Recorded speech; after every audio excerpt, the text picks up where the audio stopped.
El 1 de junio, digamos, se cumplió los 60 años del programa de Huerta Grande, que constituye junto con lo que fue el programa de la Falda Sí, y con el programa de la CGT de los argentinos del año 68, del 1 de mayo del 68, quizá los tres grandes programas nacionales en los cuales la clase trabajadora argentina bocetó no solamente una política, sino que además un rumbo, y también de alguna forma insinuó qué tipo de país quería construir, ¿no? claro, esto de lo que siempre hablamos en casi todos los programas, ¿no?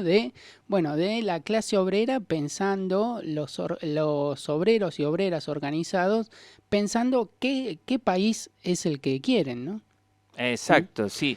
Bueno, Sí, eso pasó también en eso junio de 1962. sí, que pensándolo en términos históricos, digamos, bueno, son 6 décadas lo que nos separan de aquellos hechos, y que integran seguramente, digamos, sea, bueno, un mojón importante en la historia de la clase trabajadora argentina, y que tuvieron también mucho que ver con la situación que emergía eh, durante el gobierno de Arturo Frondizi, ¿no?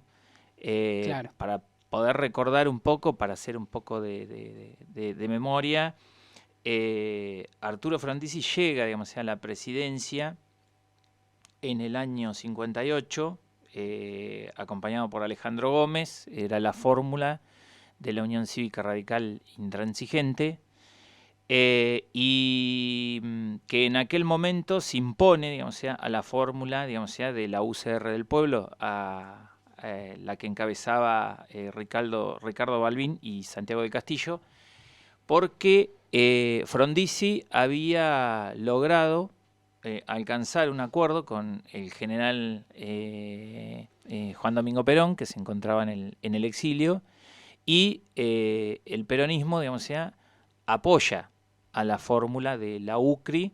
Recordemos que en ese momento, por lo que fue la política de la Revolución Libertadora, el peronismo estaba proscripto y el general Perón se encontraba en el exilio, sí. ¿no?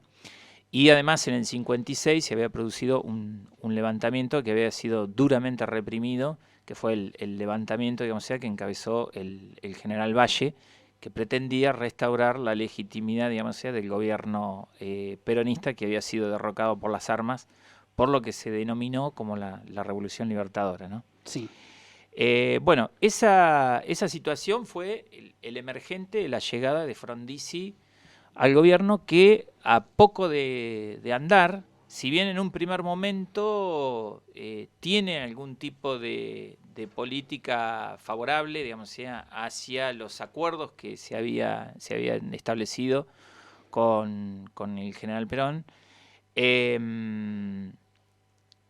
en lo que tiene que ver más que nada, digamos, con tratar de revertir alguna de las condiciones que habían impuesto la Libertadora, la Junta Militar, y que iban en contra, digamos, del peronismo, eh, pero a poco de andar, esos signos y esa política, digamos, fue virando y llevó a que el gobierno de Frondizi terminara en una situación no solamente complicada, digamos, con el peronismo, del cual va a perder su apoyo en poco tiempo, sí. sino además también, digamos, con el conjunto de la clase trabajadora, que se identificaba fuertemente con el peronismo, ¿no? Y en eso tuvo mucho que ver el desarrollo de una política que el frondicismo tuvo, que comúnmente se la denomina y se la conoce, digamos, como el desarrollismo, ¿no? Que permitió el ingreso de inversiones extranjeras, que de alguna forma conseguían algunas condiciones o concesiones que el gobierno les daba para que esas inversiones llegaran y que no fueron muy bien recibidas por el conjunto de la clase trabajadora, que además venía en un proceso de luchas que se iban desencadenando, que se iban llevando, y que terminó con la implementación de una política por parte del gobierno de Frondizi, que fue una política muy, muy represiva, y que estuvo íntimamente relacionada con un decreto a través del cual en el año, si mal no recuerdo, creo que fue en el 59, a fines del año 59, establece, digamos, el famoso decreto que da origen al plan Conintes, ¿no? Claro. El plan de conmoción interna. Sí.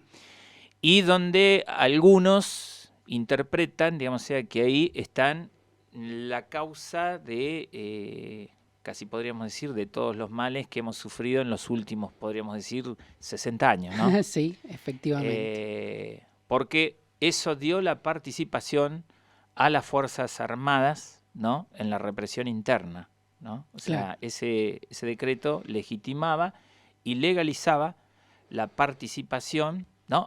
Obviamente que todo eso estaba acompañado de toda una doctrina que en la época fue prendiendo y de la cual de alguna manera el gobierno de Frondizi se agarró para poder frenar lo que era el auge de luchas que estaba protagonizando el movimiento obrero y fundamentalmente la resistencia peronista, ¿no? Claro, hay muchos de la derecha hoy que hablan de los 80, 70 años de peronismo. Bueno, nosotros podríamos hablar de los 60 años del plan Conintes. Claro, exacto, sí. Vos sabés que ahora que lo decís, sí, verdaderamente, si llegamos con los programas a noviembre, digamos, vamos a poder dedicarle, digamos, al plan Conintes también unos minutos, ¿no? Sí.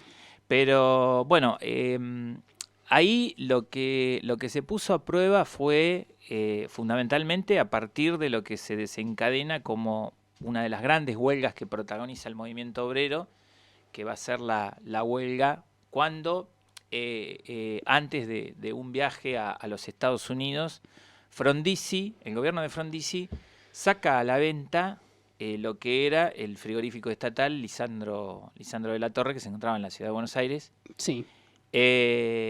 Y los trabajadores rápidamente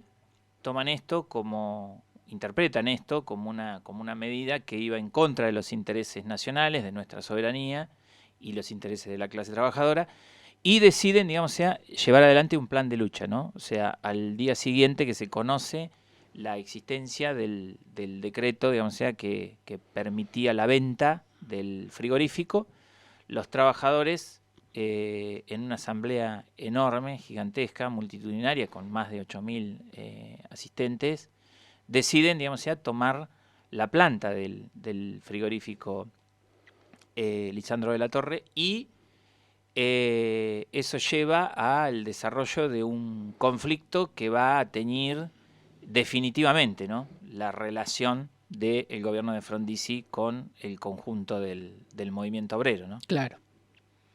En ese contexto es que se da el programa de Huerta Grande, ¿no?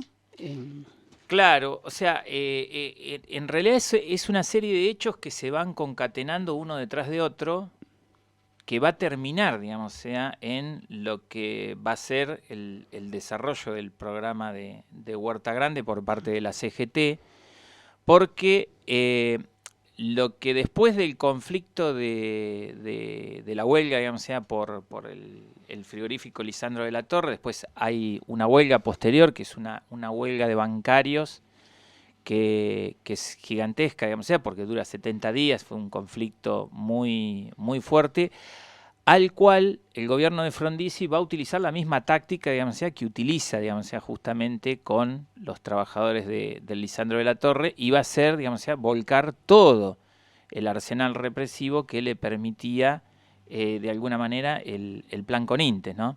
Claro. Ni hablemos, digamos, de lo que fue en aquel momento la instrumentación del famoso plan Larkin, que era el de desmantelamiento, digamos, de los ferrocarriles, que eso involucró también una larga lucha con los trabajadores ferroviarios, que algunos, digamos, dicen, digamos, que llegó a involucrar a 200.000 ferroviarios. una lucha que le impidió al gobierno de Frondizi, a pesar de todo el aparato represivo con el que contaba, poder llevarla adelante, porque tuvo que desistir, digamos, o sea, de ejecutar el plan Larkin. Después, posteriormente, se llevó con otras fases. Y todo ese deterioro en esa relación desembocó, ¿no?, en un año 62, en el cual, entre lo que era una política por un lado de represión, pero por otro lado de hacer algunas concesiones, el gobierno de Frondizi terminó haciendo una concesión y permitió la presentación en elecciones de algunos candidatos peronistas que pelearon y disputaron gobernaciones y candidaturas a diputado nacional, entre ellas nada más ni nada menos que la provincia de Buenos Aires, ¿no? Y en esa elección fue la que salió electo Andrés Framini, dirigente sindical, líder de los textiles. Sí. Y obviamente que ese hecho fue tomado por los militares como quizá el último, ¿no? Porque, bueno, de hecho, concretamente, había una parte, digamos, sea, del ejército que consideraba que el acercamiento y las concesiones que había hecho Frondizi eran los responsables del triunfo, digamos, sea, de los candidatos peronistas en esas elecciones. Y a pocos días fue derrocado, ¿no? O sea, Claro. reemplazado por José María Guido, que lo primero que hace, el primer acto de gobierno que tiene, es anular justamente las elecciones que había ganado el peronismo, incluido la elección de la gobernación en la provincia de Buenos Aires, ¿no? O sea, en donde le fue arrebatado el triunfo al dirigente Andrés Framini. Sí. A los pocos días de eso, ¿no?, se reúne, digamos, sea, justamente el Congreso, digamos, sea, de la CGT, digamos, sea, que justamente se reúne en la localidad de Huerta Grande, en Córdoba, ¿no? O sea, y es ahí donde se termina de dar forma y de redactar el programa de Huerta Grande, que de alguna manera contiene, podríamos decir, todos los elementos de esta situación, ¿no? Claro. O sea, y además de contener y de dar como cierto diagnóstico, realmente como que da un empujón hacia el futuro, ¿no? Tiene como son solamente 10 puntos, pero tiene un nivel de profundidad y de análisis político, estos 10 puntos que obviamente a partir de ahí se iban a dar un montón de luchas y también de reclamos, ¿no? sí, porque en ese programa, por ejemplo, en los 3 primeros puntos, que sería interesantísimo si tenemos tiempo, digamos, para poder repasarlos, ahí por un lado se profundiza la postura combativa del movimiento obrero, ¿no? O sea, y lo que se vislumbra es la necesidad de nacionalizar aquellas actividades que fueron privatizadas durante el gobierno de Frondizi, como los frigoríficos, el petróleo, el sistema bancario, la industria siderúrgica, y también se propone el control estatal sobre el comercio exterior, ¿no? Claro. Los 3 primeros puntos del programa dan cuenta de esa postura que tenía, digamos, el movimiento obrero. Claro, algo que, por ejemplo, surgió en el debate alrededor de Vicentín, ¿no?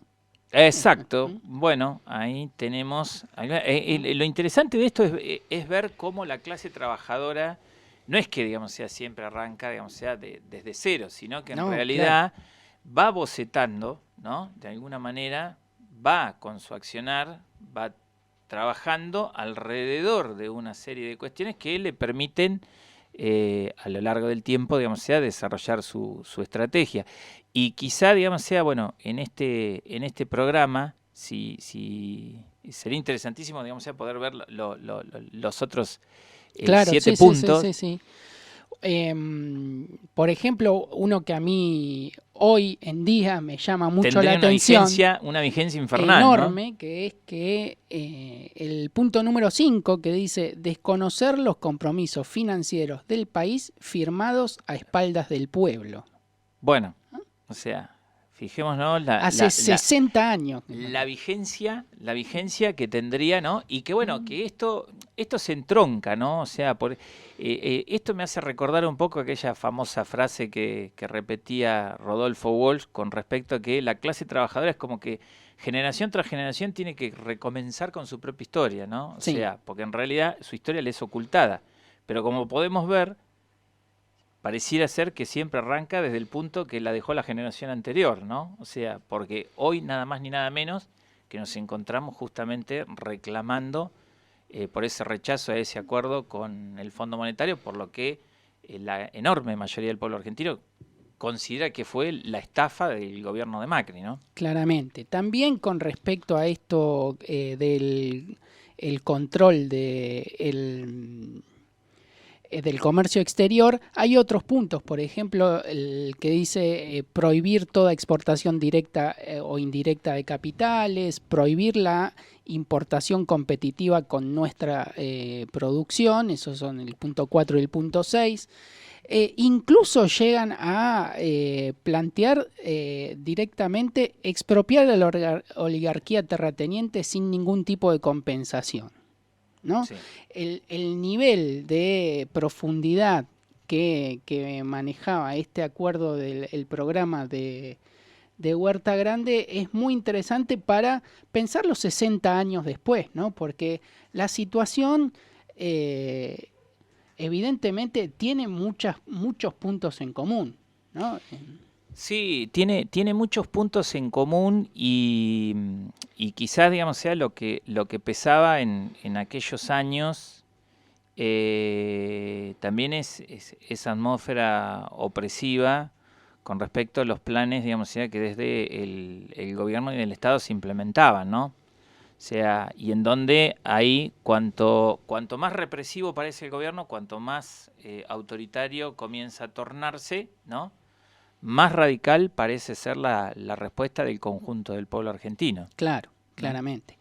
Incluso con esto que vos planteabas de el supuesto desarrollismo de Frondizi en aquel momento, se da algo como respuesta en este programa que tiene que ver también con el préstamo que firmó Mauricio Macri con el Fondo Monetario Internacional en tiempo y que tiene que ver con las demandas que hoy se están llevando adelante alrededor de ese acuerdo. Porque, por ejemplo, en el punto 9 de este programa, esos trabajadores y trabajadoras planteaban directamente abolir el secreto comercial y fiscalizar rigurosamente las sociedades comerciales, ¿no? Claro. Por ejemplo, ¿dónde fue Sí.